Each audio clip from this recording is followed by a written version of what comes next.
कहानी का पूरा आनंद लेने के लिए कहानी के पिछले भाग को ज़रूर देखें। उसका लिंक मैं आपको डिस्क्रिप्शन बॉक्स में दे दूँगी और साथ में कमेंट बॉक्स में पिन भी कर दूँगी, तो आप वहां से भी जाकर देख सकते हैं। शशांक अनुज के साथ हवेली पहुंचा। अभी अरुण को मरे 10 दिन हो रहे थे। लोगों की आवाजाही अभी लगी हुई थी।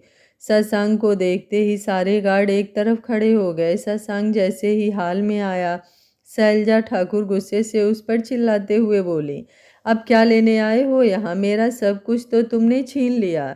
शशांक उसकी बातों को इग्नोर करते हुए सोफे की तरफ बढ़ जाता है, जहाँ वीर नारायण ठाकुर और सूर्य नारायण ठाकुर बैठे हुए थे। शशांक एक सोफे पर बैठते हुए बोला, मैं यहाँ आप लोगों को ये बताने आया हूँ कि मैं कुमुद से पूरे रीति रिवाजों के साथ शादी कर रहा हूँ। आज के 7वें दिन हमारी शादी है। ये सुनते ही लक्ष्मी देवी शशांक के पास आते हुए बोली, ये तो तूने बहुत अच्छी खबर सुनाई है, लेकिन इतना कम टाइम है, सारी तैयारियां कैसे होंगी? शशांक बोला, आप लोगों को ये सोचने की ज़रूरत नहीं है। मेरी शादी की सारी तैयारियां अनुज के घर से हो रही हैं। ये सुनते ही सुलोचना ठाकुर बोली, लल्ला ये कैसी बातें कर रहा है तू? मुझे तेरी शादी से कोई ऐतराज़ नहीं है, लेकिन हमारे अरमानों को इस तरह मत कुचल। मैं जानती हूँ कि मैंने कुमुद के साथ अच्छा व्यवहार नहीं किया, लेकिन अब मुझे समझ आ गया है कि मुझे उससे अच्छी बहू मिल ही नहीं सकती। एक बार माफ़ कर दे बेटा। वीर नारायण ठाकुर बोले, शशांक हम लोग भी अपनी गलती मानते हैं, हमें कोई ऐतराज़ नहीं है आपकी शादी से। तभी शैलजा ठाकुर चिल्लाते हुए बोली, कोई शादी नहीं होगी इस घर में। मेरे बेटे को मरे अभी 10 दिन नहीं हुए, आप लोग खुशियाँ मनाने लगे। तुम लोगों ने मेरा बेटा मुझसे छीना है, मैं भी तुम लोगों को कभी खुश नहीं रहने दूंगी। लक्ष्मी देवी बोली, बहू हम आपकी तकलीफ समझ रहे हैं, लेकिन इसमें शशांक की क्या गलती है? अरुण ने जो किया उसका अंजाम उसे भुगतना पड़ा। शैलजा ठाकुर बोली, मेरे बेटे ने कुछ नहीं किया था, इस शशांक ने उसे मारा है, और जब तक मैं भी इस खून का बदला इसके खून से नहीं लेती, मेरे कलेजे को ठंडक नहीं मिलेगी। मेरे पति का आता पता नहीं है, क्या पता है इसने उन्हें भी मार दिया हो। सूर्यनारायण ठाकुर बोले, सुलोचना इसको यहाँ से ले जाइए और शादी की तैयारियाँ शुरू करिए। मेरे इकलौते बेटे की शादी है, पूरी दुनिया को पता चलना चाहिए। शशांक ठाकुर बोला, मैंने अभी अभी क्या कहा? शायद आप लोगों ने सुना नहीं। मैं यहाँ से शादी नहीं करूँगा। सूर्यनारायण ठाकुर बोले, शशांक मैं जानता हूँ मेरी गलती माफ़ी के लायक नहीं है, लेकिन बेटा मैं यकीन दिलाता हूँ आपको या आपकी पत्नी को हमारी वजह से अब कोई तकलीफ नहीं होगी। आप भी तो समझिए, आप हमारे इकलौते बेटे हैं, हमारे भी तो कुछ सपने हैं, उसे पूरा करने दीजिए। जब इतना दिल करके हम लोगों को अपनी शादी में बुलाने आए हैं, तो ये शादी यहीं से होने दीजिए। सुलोचना ठाकुर रोते हुए शशांक को अपने गले लगाकर बोली, अपनी माँ को माफ़ कर दे बेटा, लेकिन इतनी बड़ी सज़ा मत दे। इस तरह अपनी माँ से मुंह मत मोड़। शशांक सुलोचना ठाकुर को रोते हुए देखकर इमोशनल हो गया। इस घर में अपनी माँ और बहन से वो सबसे ज़्यादा प्यार करता था। वो उन्हें इस तरह टूटता हुआ नहीं देख सकता था। वो उन्हें अपने गले से लगाए चुप कराते हुए बोला, आप जानती हैं ना मैं भी आपसे बहुत प्यार करता हूँ, लेकिन जो आप लोगों ने किया वो बहुत गलत था। आपको अपने बेटे के दर्द और खुशियों से ज़्यादा अपनी दौलत का गुरूर था। सुलोचना ठाकुर बोली, मैं जानती हूँ, लेकिन मुझे समझ आ गया है ये दौलत खानदान किसी काम का नहीं। इंसान बड़ा अपने व्यवहार से बनता है। लक्ष्मी देवी शशांक के सर पर हाथ फेरते हुए, सारी बातें भूल जा बेटा, मैंने इन 2-3 महीनों में इन लोगों का पछतावा देखा है, अब तू भी इन्हें माफ़ कर दे। शशांक बोला, ओके, लेकिन ज़्यादा तामझाम नहीं चाहिए, मैं बस सिंपल सी शादी करना चाहता हूँ। सूर्यनारायण ठाकुर बोले, बिल्कुल नहीं, मेरे इकलौते बेटे की शादी है, लोग क्या कहेंगे? बाबूजी, यहाँ पूरे आसपास के सभी गांव तक इनविटेशन पहुँचा दीजिए। ये काम आपकी जिम्मेदारी है, मैं अपनी पार्टी के लोगों को इनवाइट कर लेता हूँ। शशांक बोला, लेकिन डैड। वीर नारायण ठाकुर बोले, लेकिन वेकिन कुछ नहीं, सूर्य ठीक कह रहा है, कम से कम हमारी इज्जत का तो ख्याल करो। हमारे पोते की शादी है, लोगों को भी तो पता चलना चाहिए। शशांक बोला, लेकिन इतनी तैयारियां इतने कम टाइम में आप लोग कैसे करेंगे? सूर्यनारायण ठाकुर बोले, आपको उसकी चिंता करने की ज़रूरत नहीं है सुलोचना, आप होने वाली सारी रस्मों की लिस्ट बना दीजिए। हम उनके अकॉर्डिंग अपने वर्कर को काम पर लगा देते हैं और घर में होने वाली जितनी भी रस्में हैं वो आपकी और माँ की जिम्मेदारी है। सुलोचना जी बोली, आप बिल्कुल चिंता मत कीजिए, वैसे तो आज से उपटन लगाने की रस्म होनी चाहिए थी, लेकिन अभी अरुण की 13वीं नहीं हुई है। परसों अरुण की 13वीं होने के बाद हम रस्म शुरू करेंगे, तब तक बाकी तैयारियां देख लेती हूँ। शशांक और अनु जब सच में थोड़े हैरान हो रहे थे, आज सूर्य नारायण ठाकुर की बातों में सुलोचना जी के लिए आवाज में प्यार झलक रहा था। लक्ष्मी देवी दोनों को हैरान देख धीरे से बोली, ये आपका और मेरी कुमुद बहू का ही चमत्कार है। उसके पैर इस घर में क्या पड़े, सब काया पलट हो गया। अरुण के लिए दुख मुझे भी है, लेकिन उसने जो किया वो माफ़ी के काबिल नहीं। काश वो सोच समझ पाता परिवार क्या होता है, प्यार क्या होता है। शशांक अपनी दादी को गले लगाते हुए बोला, चिंता मत कीजिए दादी, जो बीत गया उसे बदला नहीं जा सकता, लेकिन जो है अब मैं उसे पूरी तरह संभालने की कोशिश करूँगा। लक्ष्मी देवी बोली, बेटा वरुण भी थोड़ा चंचल है, लेकिन वो गलत रास्ते पर भटके और उसका भी अंजाम अरुण जय के जैसा हो, उससे पहले तो उसे सही रास्ते पर ले आना। अपनी आंखों के सामने अपने बच्चों का ऐसा अंजाम कोई भी माता पिता नहीं चाहते। शशांक बोला, चिंता मत कीजिए, वरुण को मैं कुछ नहीं होने दूंगा। शैलजा ठाकुर ये सब देखकर गुस्से से पागल हो रही थी, लेकिन उसकी बात सुनने वाला वहाँ कोई नहीं था। वो ये सब देखकर पैर पटकती हुई अपने कमरे में चली गई।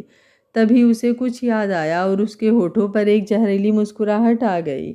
वो खुद से बोली, बहुत शौक है ना तुम लोगों को अपने बेटे की शादी की खुशियाँ मनाने का। ठीक है, करो शादी। मैं भी तुम लोगों की इन सारी खुशियों पर पानी ना फिरा दिया तो मेरा नाम शैलजा ठाकुर नहीं। मैं तो ये भूल ही गई थी कि ये हवेली और सभी प्रॉपर्टी मेरे नाम पर है। मेरा बेटा और पति नहीं हुआ तो क्या, लेकिन मैं तो हूँ। एक बार अब ये शादी हो जाए, तुम लोगों को इस घर से धक्के मार कर और बेइज्जत करके घर से बाहर ना निकाला तो कहना, तब देखती हूँ वो लड़की क्या करती है।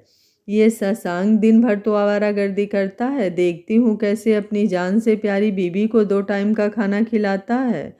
वो अब अपने ख्वाबों की दुनिया में डूब गई, जहाँ वो सारी प्रॉपर्टी की मालकिन थी और बाकी सभी लोग उसके नौकर बने हुए थे। ये सोच सोच कर ही वो खुश हुए जा रही थी। सुलोचना ठाकुर शशांक को डाइनिंग टेबल पर बैठाते हुए उसे अपने हाथों से खाना खिलाने लगती हैं। ये देख शशांक की आंखों में आंसू आ जाते हैं। सुलोचना ठाकुर अपनी एक हथेली से उसके आंसू पोंछते हुए, खाना खाते वक्त रोते नहीं। शशांक मुस्कुराते हुए बोला, आई एम सॉरी मॉम, मैंने आपका बहुत दिल दुखाया ना। सुलोचना ठाकुर अपनी आंखों की नमी को रोकते हुए ना में सिर हिलाकर बोली, तू तो मेरा वो बेटा है जिसे जन्म देकर आज मैं बहुत गर्व महसूस कर रही हूँ। अनुज बोला, अच्छा आंटी, अगर कोई काम होगा तो मुझे ज़रूर बताइएगा, लेकिन अब मुझे भी अपने घर जाना होगा, वहाँ भी सारी तैयारियाँ देखनी है। सूर्यनारायण ठाकुर बोले, ऐसा करो बेटा, आप अपने मम्मी पापा से मेरी बात करा दो। मैं चाहता हूँ कि आपकी शादी भी यहीं से हो, जिसमें आप दोनों दोस्त एक दूसरे की शादी एंजॉय कर सकें। शशांक बोला, लेकिन डैड, सभी रस्में तो एक साथ हैं, लेकिन शादी एक दिन के आगे पीछे है। पहले अनुज की शादी है, उसके दूसरे दिन मेरी। सूर्यनारायण ठाकुर बोले, तब तो ये और भी अच्छी बात है, हम बाकी सारी रस्में यहाँ पर एक साथ कर लेंगे और दोनों बारातें भी अपने मन मुताबिक अपनी अपनी जगह से निकल जाएंगी। अगर अनुज के मम्मी पापा का मन उनके अपने घर से बारात लाने का हो तो हम लोग बारात के दिन वहीं चल जाएंगे और फिर दूसरे दिन यहाँ से आपकी बारात निकलेगी। अनुज बोला, आपने तो सारी प्रॉब्लम सॉल्व कर दिया अंकल, मैं अभी अपने मम्मी पापा से बात करता हूँ। थोड़ी देर में ही अनुज के मम्मी पापा सूर्यनारायण ठाकुर और सुलोचना जी से बात करके इस बात पर रजामंदी दे देते हैं कि दोनों की शादी इस हवेली से ही होगी। वो अपने सारे रिलेटिव को हवेली आने के लिए फ़ोन करने लगते हैं। टाइम कम था, काम ज़्यादा, सभी लोग काम में जुट गए थे। शशांक और अनुज आज अपने कमरे में बैठे हुए थे, बहुत ही खुश थे। शशांक अनुज के गले लगते हुए, आज मैं बहुत खुश हूँ यार, माँ पापा ने सच कहा था, चाहे पेरेंट्स जैसे भी हों, वो बच्चों की खुशियों की चाबी होते हैं। अनुज बोला, ये तो तूने सही कहा, सच में माँ पापा जैसे इंसान दुनिया में भगवान बहुत कम ही बनाते हैं। अगर उनकी जगह कोई और लड़की के माँ बाप होते तो जाने वो कैसी सोच रखते, लेकिन उन्होंने अपनी बेटी के गुनाहगारों को इतनी आसानी से माफ़ कर दिया और साथ में तुझे भी अपनी फैमिली से जोड़ दिया। शशांक बोला, मैं ऐसे ही नहीं कहता कि कुमुद मेरी ज़िंदगी है, उसके होने से सारी प्रॉब्लम चुटकियों में ख़त्म हो जाती है। आज वो दिन याद आता है जब हमने माँ पापा से पहली मुलाकात में कितनी बदतमीजी से बात की थी। सच में बेहद शर्मिंदगी होती है। अनुज बोला, जो बातें बीत चुका है अब उन्हें याद करने से कोई फ़ायदा नहीं। इंसान अपनी गलतियों से सीखता है और हमें अपनी गलती का एहसास है। इसलिए अब हमारी कोशिश होगी आगे किसी से भी हम इस सब तरीके से बात ना करें, चाहे वो हमारा अपना हो या पराया। शशांक बोला, इन सब बातों में मैं अपनी दीदी को भी भूल चुका था। आज दी के यहाँ चलते हैं, शादी के बाद मेरी उनसे कोई बात नहीं हुई, वो बहुत नाराज़ भी होंगी। अनुज बोला, चल ठीक है। थोड़ी देर में दोनों तैयार होकर घर में सबको बताकर स्वाति के गांव के लिए निकल जाते हैं। स्वाति शशांक से मिलकर बहुत खुश होती है। पहले तो वो उसके गले लगते ही रोने लगती है और खूब सारी शिकायतें भी करती है, लेकिन शशांक भी अपना कान पकड़ते हुए उसे मना लेता है। शशांक उसके सास ससुर को शादी का कार्ड देते हुए बेहद ही रिस्पेक्टफुली इनवाइट करता है। स्वाति का हस्बैंड इस समय दिल्ली अपनी जॉब पर चला गया था। स्वाति से उनके बारे में भी पूछता है। स्वाति बताती है कि सब ठीक है। शशांक को सुनकर संतुष्टि होती है, क्योंकि जिस तरह उसका परिवार था वैसा ही ये परिवार भी था। इसलिए वो इस शादी के खिलाफ था, लेकिन आज स्वाति को खुश देखकर उसकी सारी नाराज़गी खत्म हो गई। उसके सास ससुर पुराने ख्याल के तो थे, लेकिन स्वाति भी अपने स्वभाव से इनका दिल जीत चुकी थी। उसका हस्बैंड बहुत अच्छा था। कुछ ही दिनों में वो स्वाति को लेकर दिल्ली जाने वाला था। शशांक स्वाति के सास ससुर से बात कर स्वाति को अपने साथ लेकर आता है।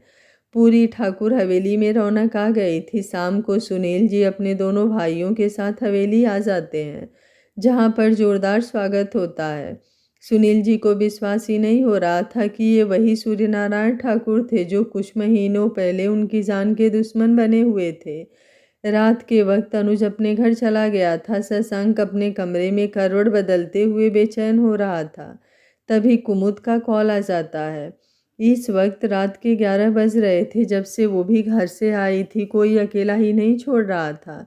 अनिल जी की दोनों बहुएं, कभी चाची तो कभी मामी, सभी आ जा रहे थे। इस वक्त जब सब कोई खाना खाकर सोने गया, तब जाकर कुमुद और कुसुम को थोड़ी फुर्सत हुई थी। कुसुम अपने कमरे में ही अनुज से बातें कर रही थी। कुमुद छत पर आ गई थी। शशांक उसका कॉल देखते ही जल्दी से रिसीव करता है और शिकायतों की झड़ी लगा देता है। कहाँ थी, कैसे थी, आपको याद नहीं आई? अभी तक क्या कर रही थी? कॉल किया तो आप रिसीव भी नहीं की। कुमुद शशांक की शिकायतें सुनकर खिलखिलाकर हंस पड़ी। शशांक मुस्कुराते हुए उसकी हंसी में खो गया। कुमुद बोली, ठाकुर साहब, मुझे भी आपकी याद आ रही थी। शशांक बोला, मैं आऊँ मिलने?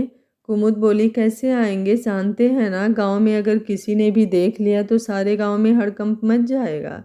शशांक बोला, लेकिन इतना दिन दूर कैसे रहूँगा? आज सुबह से लेकर इस रात तक में ही आपको ना देखने की बेचैनी छा रही है। कुमुद बोली, बस कुछ दिन, थोड़ा सब्र कर लीजिए। शशांक बोला, अब इसके सिवा कोई रास्ता भी तो नहीं है। वैसे क्या सच में आपके घर आने का कोई रास्ता नहीं है? कुमुद बोली, रास्ते बहुत सारे हैं, लेकिन इस वक्त पूरे घर में रिश्तेदार भर चुके हैं और माँ ने कहा है उपटन लगने के बाद घर से बाहर नहीं निकलते।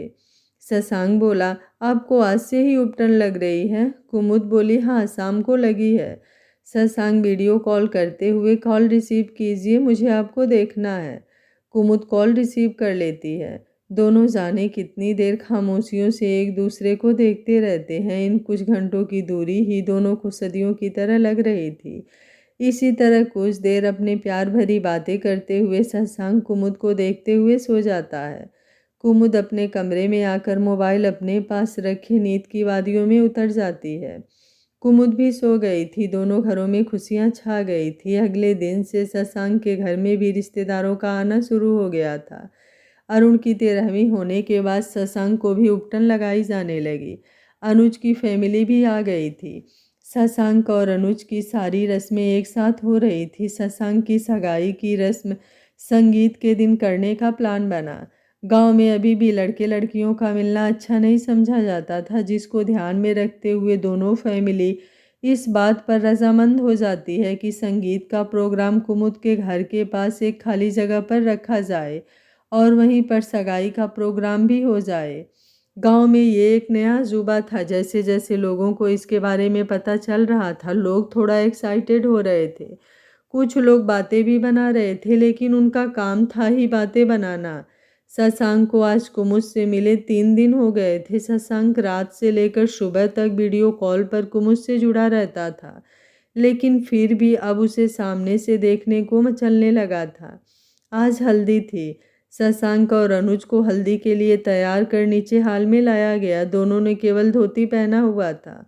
दोनों की मस्कुलर बॉडी बहुत ही अट्रैक्टिव लग रही थी। स्वाति की ननद की नज़र शशांक पर टिकी हुई थी। उसने जब से शशांक को देखा था, उसको अपना बनाने का ख्वाब देखने लगी थी, लेकिन जब उसे पता चला कि शशांक की शादी हो रही है, उसे ये बात बर्दाश्त नहीं हो रही थी। किसी तरह खुद को संभाले आज अपने भाई के साथ यहाँ आई थी, लेकिन मन ही मन वो एक बार शशांक से बात करने के लिए सोच रही थी। वैसे हल्दी तो एक दिन पहले ही होनी थी, लेकिन अरुण की 13वीं को देखते हुए हल्दी का प्रोग्राम आज किया गया।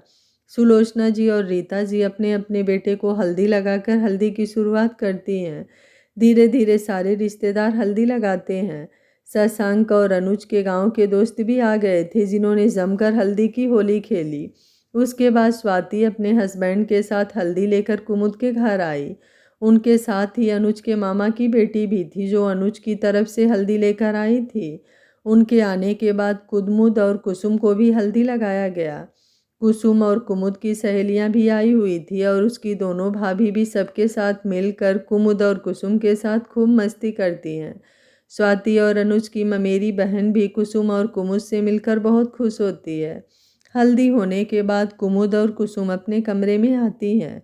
तभी स्वाति 2 लड़कों के साथ उसके कमरे में आती है। कुमुद और कुसुम स्वाति को देख उन दोनों लड़कों को देखती हैं, जिसे देखते ही कुमुद और कुसुम की आंखें हैरानी से फैल जाती हैं, क्योंकि ये दोनों कोई और नहीं शशांक और अनुज थे, जो भेष बदलकर स्वाति के साथ ही आए थे उनके रिश्तेदार बनकर।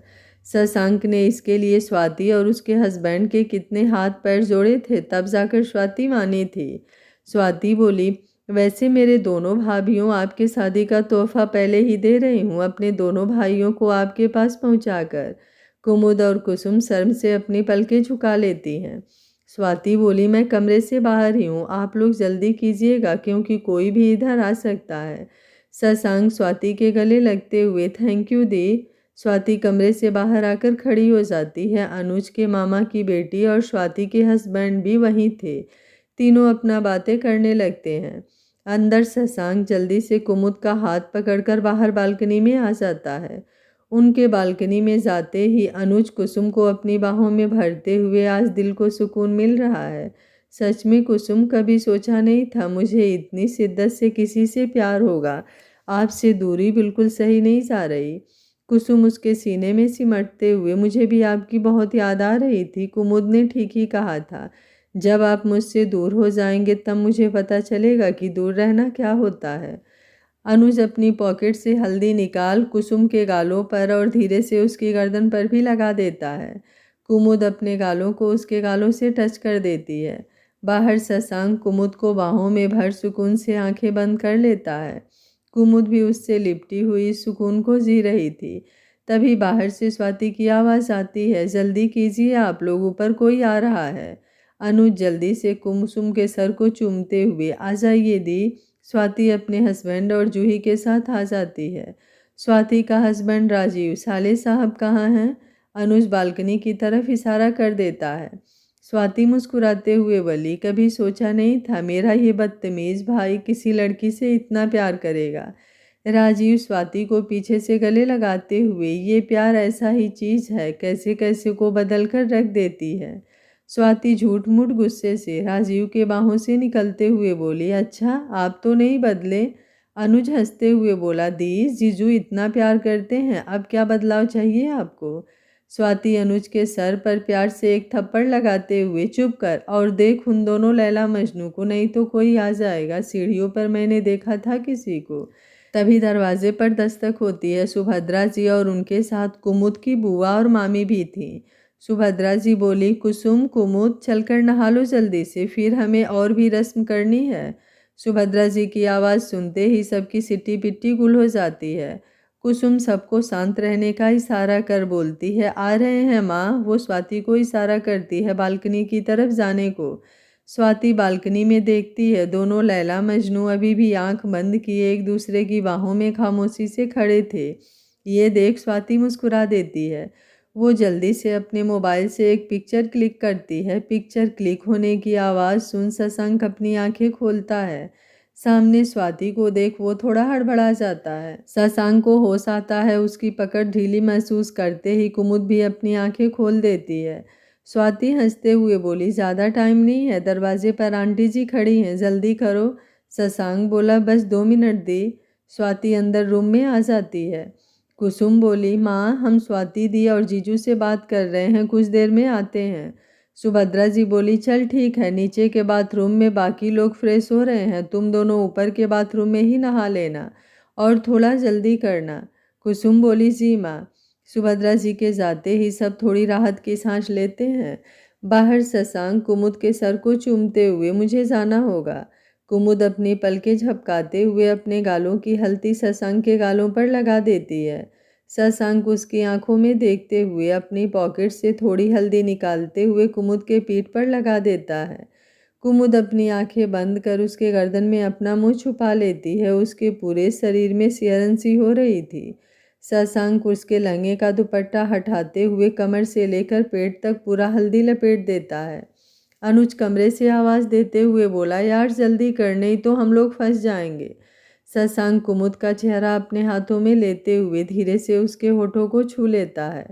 कुमुद के पूरे चेहरे पर लाली बिखर जाती है। शशांक बोला, कल अपनी सगाई पर मिलते हैं। दोनों अलग होकर कमरे में आते हैं। जूही बोली, ओए होए, रंग तो कुमुद भाभी का चढ़ रहा है। भाभी, ये हल्दी का रंग ही है ना? कुमुद झेपते हुए अपनी नज़रें झुका लेती है। स्वाति बोली, अच्छा चलिए, अभी हंसी मजाक का टाइम नहीं है, हमें निकलना होगा। कुसुम और कुमुद जैसे ही उनका पैर छूने के लिए आगे बढ़ती हैं, वो पीछे होते हुए बोले, ये क्या कर रही हैं आप दोनों? माना मैं शशांक से बड़ी हूँ, लेकिन बस 14 महीने। जूही बोली, भाई, आप दोनों ने भाभी सच में बहुत खूबसूरत चुनी है। अनुज और शशांक मुस्कुरा देते हैं। वो जल्दी से अपने चेहरे पर दाढ़ी मूछ लगाते हैं और स्वाति के साथ बाहर निकल जाते हैं। कुसुम तौलिया और अपने कपड़े लेते हुए, कुमुद, मैं नहा कर आती हूँ, तब तक तू अपने कपड़े निकाल ले। कुसुम नहाने चली जाती है। तब तक नीचे से कुमुद और कुसुम की सहेलियाँ फ्रेश होकर ऊपर आ जाती हैं। सभी कुमुद को थोड़ा छेड़ने लगती हैं, क्योंकि कुमुद के चेहरे पर अभी भी शशांक के छूने की रौनक बिखरी हुई थी, जो छुपाए नहीं छुप रही थी। कुसुम के आने के बाद कुमुद भी जल्दी से भागती हुई नहाने चली जाती हैं। सभी लड़कियां हंसते हुए अब कुसुम को छेड़ने लगती हैं। थोड़ी देर में और भी कुछ बाकी रस्में धीरे धीरे खत्म होती हैं। शशांक और अनुज पिछले दरवाजे से अपने कमरे में आ चुके थे। वरुण भी कुछ देर पहले आया था। उसका लास्ट एग्ज़ाम होने की वजह से पहले नहीं आ पाया था। अगले दिन मेहंदी और संगीत का फंक्शन था। सूर्यनारायण ठाकुर ने सुनील जी के साथ मिलकर बहुत ही अच्छी तैयारी करवाई थी। अनुज के पापा भी इनके साथ ही थे। वरुण के आ जाने से अब बहुत सारे काम वो भी अपने हिस्से ले लिया। आज की रात इसी हंसी खुशी में ख़त्म हुई। अगले दिन सब मेहंदी की तैयारियां करने लगे। जूही और स्वाति ने अनुज और शशांक को मेहंदी लगा दी। वरुण बोला, भाई भाभी से मैं अब तक नहीं मिला हूँ, मैं भी उनसे मिलने के लिए बहुत एक्साइटेड हूँ। मैं भी तो देखूँ किसने मेरे इस एरोगेंट भाई का दिल चुरा लिया। शशांक बोला, संगीत में मिल लेना, लेकिन अपनी ये फ्लर्टी बातें अपने अंदर ही रखना, नहीं तो हाथ पैर तोड़ते वो देर नहीं लगाएगी। वरुण थोड़ा डरते हुए बोला, क्या सच में भाई भाभी इतने गुस्से वाली हैं? अनुज और डराते हुए बोला, बहुत ज़्यादा। अगर उन्हें पता चला ना तूने क्या क्या काम किया है, वो तो वहीं पर तुझे धोने लगेंगे। वरुण बोला, भाई मैं संगीत में नहीं जाऊंगा।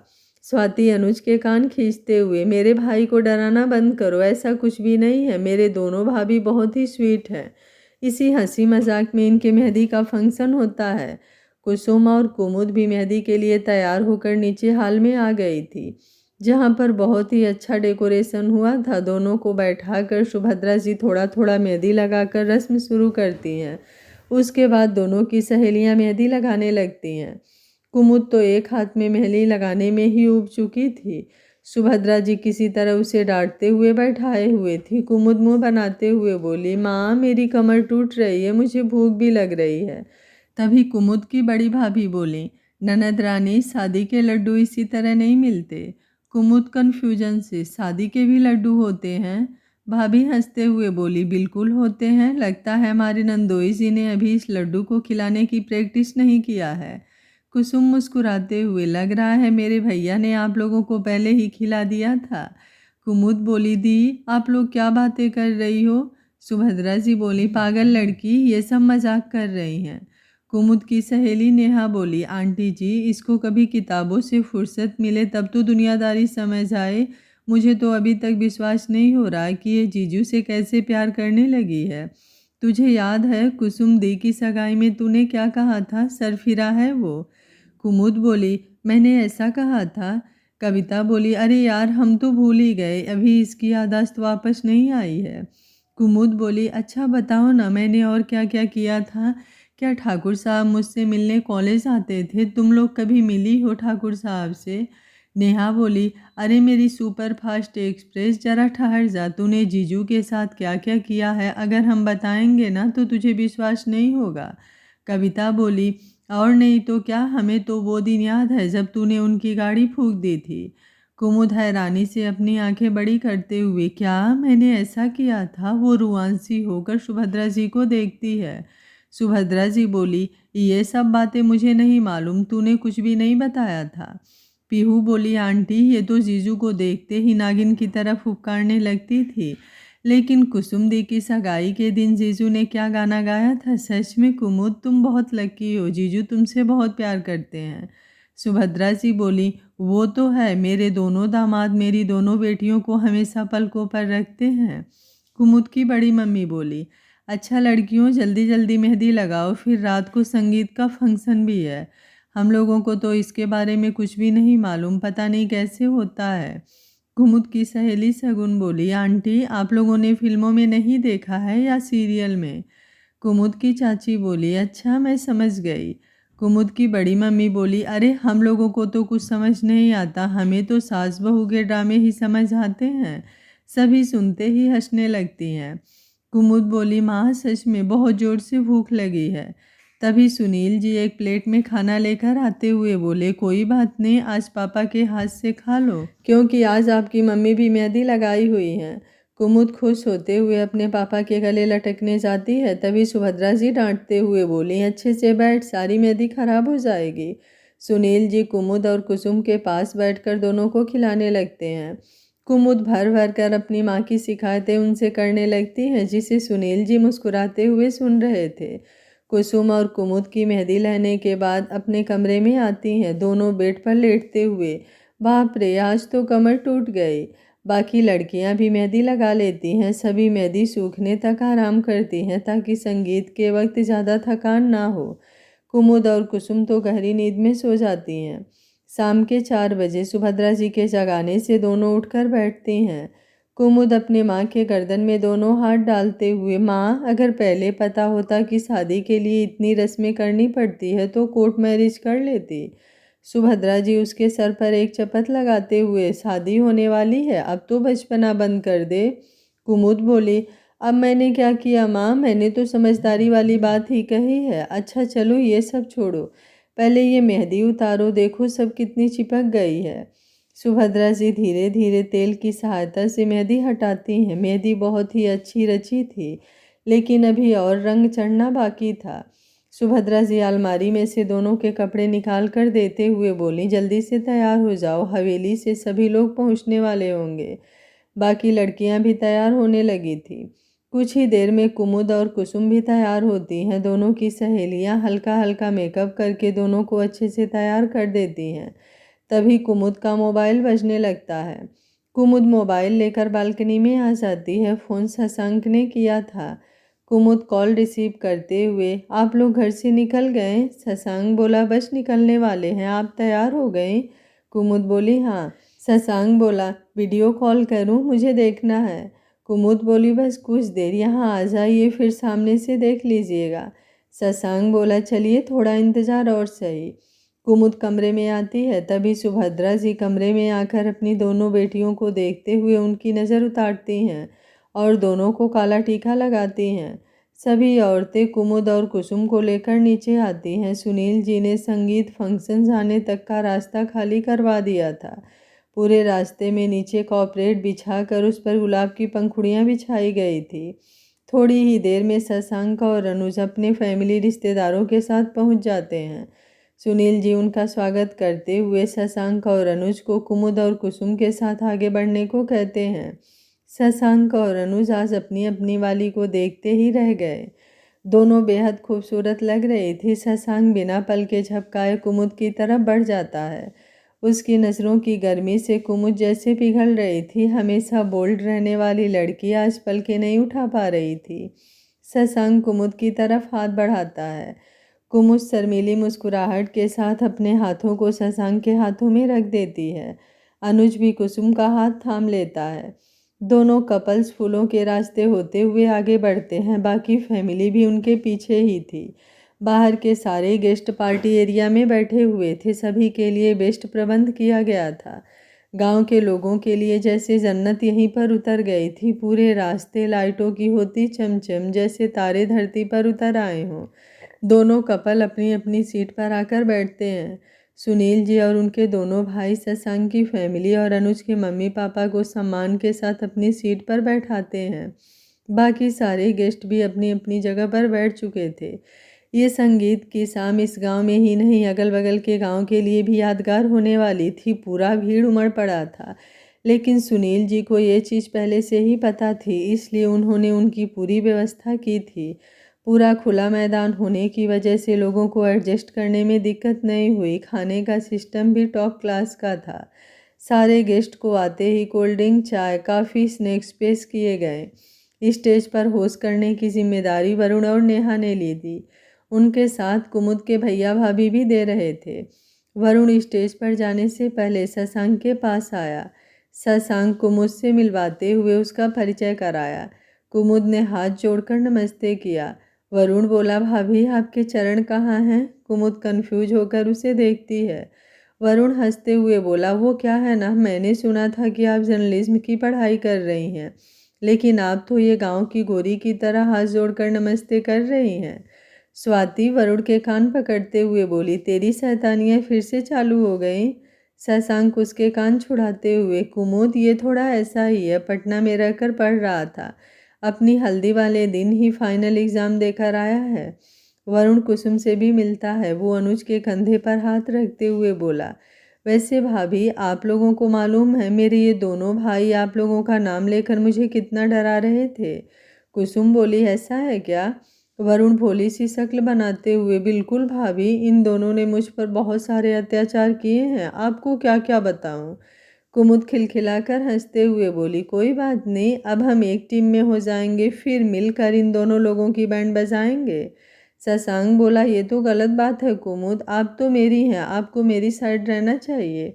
कुमुद बोली, अरे मैं तो आपकी साइड ही हूँ, लेकिन आप कोई शैतानी नहीं करने देते, इसके लिए कोई क्राइम पार्टनर चाहिए ना। वरुण कुमुद को हाई फाई देते हुए, अरे वाह भाभी, आप तो सच में बहुत स्वीट हो। राजीव बोला, अच्छा आप लोगों की मुलाकात हो गई हो तो प्रोग्राम शुरू किया जाए, सभी लोग इंतज़ार कर रहे हैं। वरुण बोला, हाँ हाँ क्यों नहीं जीजू, कहते हुए वो स्टेज पर आ जाता है। नेहा स्टेज पर आते हुए, वैसे तो हमें बताने की ज़रूरत नहीं कि हम यहाँ क्यों हैं। वरुण अपने फ्लर्टी अंदाज में, हाँ हाँ मुझे पता है, मेरे पीछे सारी लड़कियाँ दीवानी रहती हैं। नेहा बोली, लगता है खुद की तारीफ खुद ही करने की आदत है, कभी सामने वाले से भी पूछ लिया कीजिए कि सच में यही बात है या कुछ और। तभी कुमुद की भाभी आगे आते हुए, मस्ती तो चालू रहेगी, लेकिन उससे पहले हम इस फंक्शन का स्टार्ट करना चाहते हैं और यहाँ आए हुए सभी लोगों का दिल से हार्दिक स्वागत करते हैं। कुमुद का भाई आगे आते हुए, तो लीजिए अब आप लोगों को ज़्यादा इंतज़ार ना कराते हुए इस फंक्शन की शुरुआत हम भाइयों से होती है। हमारे 4 भाइयों में मेरी ये 2 बहनें हैं। छोटे पापा जॉब के कारण ज़्यादा शहर में ही रहे, लेकिन फिर भी जब भी छुट्टियाँ मिलती वो हमारी इन प्यारी बहनों के साथ गाँव आ जाते। फिर ये दोनों हम चारों भाइयों के नाक में दम कर देती। कुमुद और कुसुम अपने भाई को घूर कर देखती हैं। तभी बाकी तीनों भाई स्टेज पर आते हुए, लेकिन इनके जाने के बाद कई कई दिनों तक पूरा घर खाली लगता था। तब हमारे मम्मी पापा कहते थे, इसकी आदत डाल लो क्योंकि एक दिन तुम्हारी दोनों बहनों को पराए घर जाना है। लेकिन कभी सोचा नहीं था कि ये दिन इतनी जल्दी गुजर जाएगा। लेकिन फिर भी हमें खुशी है, हमारी दोनों बहनें अपने हमसफ़र के साथ एक नए जीवन की शुरुआत करेंगी। हम भाइयों का आशीर्वाद और प्यार हमेशा उनके साथ रहेगा। इसी के साथ लाइट डिम होती है और गाने की धुन के साथ चारों भाई बेस्ट परफॉर्मेंस देते हैं। बैंड बजाऊंगा, झूम के गाऊंगा, ब्याह तेरा होगा, बारात सजेगी, सजनी सजन होंगे, लोग मगन होंगे, हमारी दुआओं से रात सजेगी। चारों भाइयों के खूबसूरत परफॉर्मेंस के बाद प्रोग्राम आगे बढ़ता है। चारों तरफ बजती तालियों की गूंज ये बताने के लिए काफ़ी थी कि लोग कितने एक्साइटेड थे। अब स्टेज पर अनुज के मम्मी पापा थे। गाने की हर लाइन से उनके स्टेप बखूबी मैच हो रहे थे। तू है वही दिल ने जिसे अपना कहा, तू है जहाँ मैं हूँ वहाँ, तेरे बिना जीना है ये एक सजा, मिल जाए इस तरह दो लहरें जिस तरह, कभी हो ना जुदा ये वादा रहा। उनके डांस के साथ ही सारे सीनियर में एक नया जोश भर गया था। भले ही आज तक बहुत से लोग डांस नहीं किए थे, लेकिन इस वक्त माहौल ऐसा हो गया था कि सबके पैर अपने आप थिरक रहे थे। नेहा और वरुण स्टेज पर आते हुए अब बुलाते हैं सुलोचना जी और सूर्यनारायण ठाकुर को। सुलोचना जी पहली बार इतने लोगों के सामने आई थी, इसलिए थोड़ी हिचकिचाहट थी, लेकिन सूर्यनारायण ठाकुर ने उनकी हथेली मजबूती से पकड़ते हुए स्टेज की तरफ कदम बढ़ा दिया। अभी तक लोगों ने सूर्यनारायण ठाकुर की एक रौबदार पर्सनालिटी देखी थी, आज पहली बार अपनी फैमिली के साथ वो खुलकर जी रहे थे। सुलोचना ठाकुर सूर्यनारायण ठाकुर के कानों में धीरे से झुकते हुए, मुझसे नहीं होगा जी, मेरे पैर कांप रहे हैं। सूर्यनारायण ठाकुर मुस्कुराते हुए उनका एक हाथ अपने हाथों में भरते हुए उनके दूसरे हाथ को अपने कंधे पर रख देते हैं और अपना हाथ उनकी कमर पर रखते हुए, आप बस मेरी आंखों में देखिए, सारा कुछ मुझ पर छोड़ दीजिए। इस स्टेज के नीचे स्वाति और शशांक अपनी माँ के लिए थोड़ा परेशान थे। शशांक जो अभी कुछ देर पहले तक कुमुद के कमर में हाथ डाले बैठा था, अचानक अपनी हथेली उसके कमर से हटाते हुए दोनों हाथों की उंगलियां एक दूसरे में उलझाने लगा। कुमुद उसकी दोनों उलझी हुई हथेलियों को अपनी हथेलियों में भर लेती है। शशांक कुमुद की तरफ देखता है। कुमुद अपनी पलकें झपका कर स्टेज की तरफ देखने का इशारा करती है। स्वाति भी जब स्टेज पर देखती है तो दोनों भाई बहन के चेहरे पर अब परेशानी की रेखाएं नहीं, हैरानी की रेखाएं थी, क्योंकि उनके मम्मी पापा बहुत ही खूबसूरत डांस कर रहे थे। दोनों अपना मुंह खोले स्टेज पर देखते रह जाते हैं।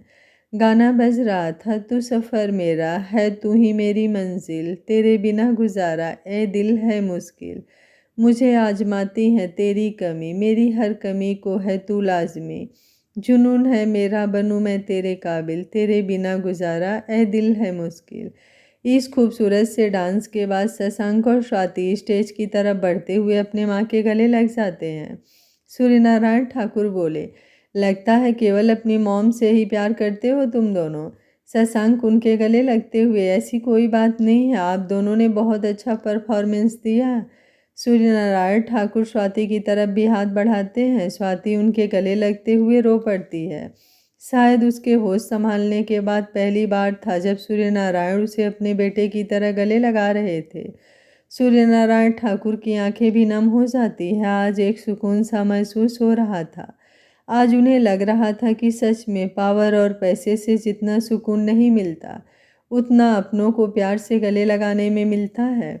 सभी एक साथ नीचे आते हैं। स्वाति राजीव के पास आकर बैठ जाती है। शशांक कुमुद के पास आता है। वो फिर से कुमुद के कमर में हाथ डालते हुए, थैंक यू जान, मेरी ज़िंदगी में आने के लिए।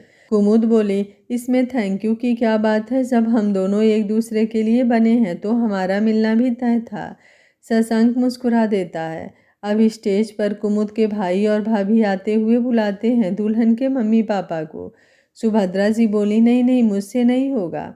कुमुद बोली, क्या माँ, अभी आपने देखा ना मॉम डैड ने कितना अच्छा परफॉर्मेंस दिया। सुभद्रा जी बोली, मैंने तुम लोगों को पहले ही कहा था मेरा नाम नहीं बोलने को। सुनील जी बोले, अरे बच्चियों का मन है तो थोड़ा सा कर लीजिए ना। सभी के जोर देने के बाद सुभद्रा जी और सुनील जी स्टेज पर आते हैं। सुभद्रा जी को शर्मा रही थी। गाना बजता है, पल पल पल दिल के पास तुम रहती हो, जीवन मीठी प्यास ये कहती हो। सुभद्रा जी शर्माते हुए सुनील जी के साथ अच्छा डांस परफॉर्मेंस देती हैं। एक बार फिर चारों तरफ तालियां बजने लगती है। धीरे धीरे करके कुमुद के बड़े मम्मी पापा, चाचा चाची, उसके दोनों भाई भाभी, सबका परफॉर्मेंस होता है। वरुण अपने दादा दादी के साथ दिल्ली वाली गर्लफ्रेंड छोड़ छाड़ के गाने पर धमाल मचा देता है। कुमुद और कुसुम की सहेलियां भी बहुत ही प्यारा डांस करती हैं। अब संगीत लगभग समापन की ओर था। सारे लोगों ने आज इस फंक्शन को खूब एंजॉय किया था। आज तक गांव में इन लोगों ने बैंड बाजा और ऑर्केस्ट्रा जैसे डांस प्रोग्राम को ही जाना था, लेकिन आज उन्होंने फैमिली प्रोग्राम भी देखा, जिसे देख बहुतों के मन में अब ये फंक्शन करने की सोच जगने लगी। अब लास्ट परफॉर्मेंस दोनों कपल की थी। पहला परफॉर्मेंस अनुज और कुसुम का था। दोनों स्टेज पर आते हैं। गानों के बोल के साथ अनुज कुसुम के चारों तरफ घूमते हुए, तेरे इश्क में पागल हो गया दीवाना तेरा रे, सच होते होते हो गया अफसाना मेरा रे। कुसुम उसे पीछे से गले लगाते हुए, माहिया तेरे प्यार में डूबी मैं भी डूबी रे। दोनों एक दूसरे की आंखों में आंखें डाले देख रहे थे और डांस के एक एक स्टेप को मस्ती के साथ एंजॉय कर रहे थे। कुसुम उसकी आंखों में डूबते हुए, वहां पर मौजूद सभी लोग इस रोमांटिक गाने में डूब गए थे। कुमुद उठकर खड़े होते हुए, वाह दी जीजू, आपने पूरी महफिल लूट ली, कहते हुए फ्लाइंग किस उछाल दे। सुभद्रा जी ये देख गुस्से से उसे डांटते हुए बोली, कुमुद चुपचाप बैठ, पता नहीं इसका बचपना कब जाएगा। तभी सुलोचना जी बोली, कोई बात नहीं, बच्ची है, अभी मस्ती नहीं करेगी तो कब करेगी। दादी बोली, आप चिंता मत कीजिए, आपकी बेटी हमारे घर की रौनक है। सुभद्रा जी धीरे से सुनील जी को, कहीं हम लोग कुमुद की शादी में जल्दबाजी तो नहीं कर रहे हैं, अभी वो 21 की भी नहीं हुई है, ससुराल की जिम्मेदारियां कैसे उठा पाएगी, हम उसकी मासूमियत को खो ना दें। सुनील जी बोले, डर तो मुझे भी है, लेकिन जब शशांक को देखता हूँ तो सारा डर बेवजह लगता है। एक बार कुमुद की तरफ देखिए। सुभद्रा जी उनकी तरफ देखती हैं। शशांक उसे किसी बात पर हंसा रहा था। सुभद्रा जी भी मुस्कुरा देती हैं। सुनील जी बोले, चिंता मत कीजिए, शशांक है ना, हमारी बेटी की मासूमियत, उसका बचपना, उसका गुस्सा सब हैंडल कर लेगा।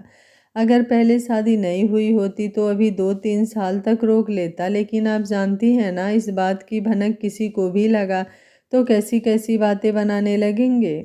सुभद्रा जी बोली, जानती हूँ, इसी वजह से तो ना चाहते हुए भी दोनों बेटियों को एक साथ विदा करना पड़ रहा है। कुसुम तो फिर भी थोड़ी समझदार है, शांति से बात समझती है, लेकिन इसका तो पहले गुस्सा आता है तब बात समझती है। सुनील जी उनकी बात सुनकर मुस्कुरा देते हैं। फिर से सभी का ध्यान स्टेज की तरफ आ गया था। सभी को कुसुम और अनुज की परफॉर्मेंस बेहद अच्छी लगी थी। अनुज और कुसुम नीचे आते हुए शशांक उसे अंगूठे से बेस्ट परफॉर्मेंस का इशारा करता है। अनुज मुस्कुराते हुए कुसुम के साथ अपनी सीट पर बैठ जाता है। तालियों का शोर थमने के बाद नेहा स्टेज पर आते हुए बोली, आप सभी लोगों ने एक खूबसूरत सा प्यार भरा परफॉर्मेंस एंजॉय किया, जो कि सच में सुपर डुपर था। अब बारी है हमारे संगीत के सबसे अंतिम और सेकंड कपल की। वैसे मेरी सहेली तो डांस चैंपियन है, अब देखना है जीजू हमारे दोस्त के कदमों से कदम मिला पाते हैं या नहीं। वरुण बोला, लगता है आपने मेरे भाई को कम आंक लिया है, मेरे भाई भी ऑलराउंडर है। चलिए अब जल्दी से स्टेज पर आ जाइए, मेरे थोड़े से एरोगेंट भाई और स्वीट सी भाभी। नेहा बोली, बिल्कुल, अब ये संगीत की महफिल को आपके परफॉर्मेंस का इंतज़ार है, मेरे हैंडसम जीजू और मेरी ब्यूटीफुल फ्रेंड। शशांक उठकर खड़े होते हुए कुमुद के सामने अपनी हथेली बढ़ाता है। कुमुद मुस्कुराते हुए उसकी हथेली थाम स्टेज की तरफ बढ़ जाती है। फिर से एक बार स्टेज का नज़ारा देखने लायक था, जैसे जन्नत वहीं पर उतर आई हो। सारी लाइट साफ हो गई थी और रंग बिरंगी लाइटें स्टेज पर जलते हुए फिर से केवल दूधिया रोशनी में बदल गई थी। शशांक कुमुद के अपनी बाहों में थामे उसकी आंखों में डूबा हुआ था। गाने की धुन बजती है और सारे लोग लगभग सांस रोके इस परफॉर्मेंस को देखने लगते हैं। शशांक कुमुद का हाथ पकड़े हुए गाने के बोल जैसे ही खुद गुनगुनाता है, पूरी महफिल सीटियों के शोर से भर जाती है। तुमको चाहा था, तुमको चाहेंगे, वादे जो किए वो निभाएंगे। तुमको चाहा था, तुमको चाहेंगे, वादे जो किए वो निभाएंगे। शशांक नीचे फर्श पर फिसलते हुए, घुटना मोड़कर बैठते हुए अपनी हथेली कुमुद की तरफ बढ़ाता है। ऐ सनम, हर जन्म का ये इकरार है, हमको तुमसे प्यार है। कुमुद की हथेली थामते हुए, तुमको चाहा था, तुमको चाहेंगे, वादे जो किए वो निभाएंगे। शशांक खड़े होकर कुमुद को अपने बेहद करीब करते हुए उसके माथे पर अपने लबों को रख कर गाता है। वादा है मेरा, अब दिल ये तेरा, कभी जिंदगी में ना मायूस होगा। कुसुम अपनी हथेली को उसके गर्दन पर फिसलाते हुए पीछे की तरफ जा अपने दोनों हथेलियां उसके सीने पर लपेटते हुए शशांक उसे अपनी बाहों में भर कर उसके गर्दन के पास अपने होठ रखते हुए, तुमको चाहा था, तुमको चाहेंगे, वादा जो किया वो निभाएंगे। कुमुद शशांक के आगोश में पिघलने लगी थी। शशांक कुमुद को कमर से पकड़ ऊपर बाहों में उठा लेता है। कुमुद उसके दोनों कंधों पर हाथ रखते हुए उसके चेहरे में खो जाती है। दोनों का परफॉर्मेंस इतना रोमांटिक और खूबसूरत था कि शशांक और कुमुद के साथ साथ जैसे पूरी महफिल भी खो गई थी इन दोनों के परफॉर्मेंस में। चारों तरफ पिन ड्रॉप साइलेंट छाया हुआ था, किसी को जैसे होश ही नहीं था। लेकिन यह सब किसी को बर्दाश्त नहीं हो रहा था और वो थी स्वाति की ननद शीतल। अनुज और कुसुम जैसे ही ताली बजाना शुरू करते हैं, पूरी महफिल होश में आते हुए हुटिंग करके शोर मचा देती है। शशांक और कुमुद भी एक दूसरे के मुंह पास से बाहर आते हैं। शशांक कुमुद को धीरे से नीचे उतारता है, लेकिन अपनी बाहों से दूर नहीं करता। इस वक्त उसका तो दिल कर रहा था कि अपनी जान को सबकी नज़रों से छुपा ले, लेकिन अभी यह मुमकिन नहीं था। नेहा और वरुण स्टेज पर आते हुए सभी लोगों को शांत करते हैं। सुभद्रा जी कुसुम को सगाई की अंगूठी वाली थाल स्टेज पर ले जाने को कहती हैं। स्वाति और राजीव सुलोचना जी से सगाई वाली थाल लेकर स्टेज की तरफ बढ़ते हैं। शशांक कभी भी स्टेज पर कुमुद के कमर में हाथ डाले बेहद करीब था। स्वाति शशांक की तरफ थाल बढ़ा देती है, जिसमें गुलाब की पंखुड़ियों के बीच बेहद खूबसूरत सी रिंग चमक रही थी। शशांक रिंग अपने हाथों में लेते हुए कुमुद की तरफ देखता है। कुमुद की पलकें शर्म से झुकी हुई थी। शशांक उसे एक झटके में अपने करीब खींच कर बाहों में भरते हुए धीरे से उसके रिंग फिंगर में रिंग पहनाते हुए उसके कानों के पास झुककर चूमते हुए बोला, आई लव यू जान, बहुत बहुत प्यार करता हूँ आपसे। अगर प्यार को मापने का कोई पैमाना होता तो मेरी मोहब्बत को मापने में वो भी कम पड़ जाता। मुझे नहीं पता लोग सगाई में अंगूठी क्यों पहनाते हैं, लेकिन मेरे लिए ये अंगूठी एक वादा है हमारी मोहब्बत से कि जब तक इस सीने में सांस चलेगी, जब जब इस धरती पर मैं आऊँगा, सिर्फ तुम्हारे लिए, सिर्फ और सिर्फ तुम्हारे लिए। कुमुद शशांक की करीबी, उसकी आवाज़ उसकी बातों पर जैसे अपना दिलो जान न्यौछावर कर चुकी थी। इस वक्त उसे अब लोगों की भीड़ नज़र नहीं आ रही थी, ना ही उसे अपनी फैमिली नज़र आ रही थी, ना आसपास कोई अपने। उसकी नज़रों में शशांक था, उसकी सांसों में, धड़कन पर, हर जगह केवल शशांक छाया हुआ था। अब वो खुद की नहीं रह गई थी। उसका सब कुछ जैसे शशांक का हो चुका था। वो मुस्कुराते हुए शशांक के एहसास में डूबी थाली से रिंग उठाते हुए, बिना शशांक से अलग हुए, शशांक की उंगली में रिंग पहनाकर उसकी उंगलियों में अपनी उंगलियां फंसाते हुए बोली, कुमुद सिर्फ शशांक की है, इस जहां से उस जहां तक, इस जन्म से अनगिनत जन्मों तक हमारी मोहब्बत हमेशा जिंदा रहेगी, इसे मिटाने वाला खुद मिट जाएगा। कहते हुए शशांक के सीने से अपना सर टिकाते हुए आंखें बंद कर लेती है। शशांक भी उसके चेहरे को देखते हुए सुकून से अपनी आंखें बंद कर लेता है। आगे क्या होगा इस कहानी में जानने के लिए देखते रहिए कहानी का अगला भाग। आगे कहानी और भी ज़्यादा इंटरेस्टिंग होती जाएगी, तो कहानी के एक भी पार्ट को मिस बिल्कुल मत करिएगा। अगर आप लोगों को कहानी अच्छी लग रही है तो वीडियो को लाइक, शेयर एंड चैनल को सब्सक्राइब कर लीजिएगा। Thank you for watching. मिलते हैं कहानी के अगले भाग में।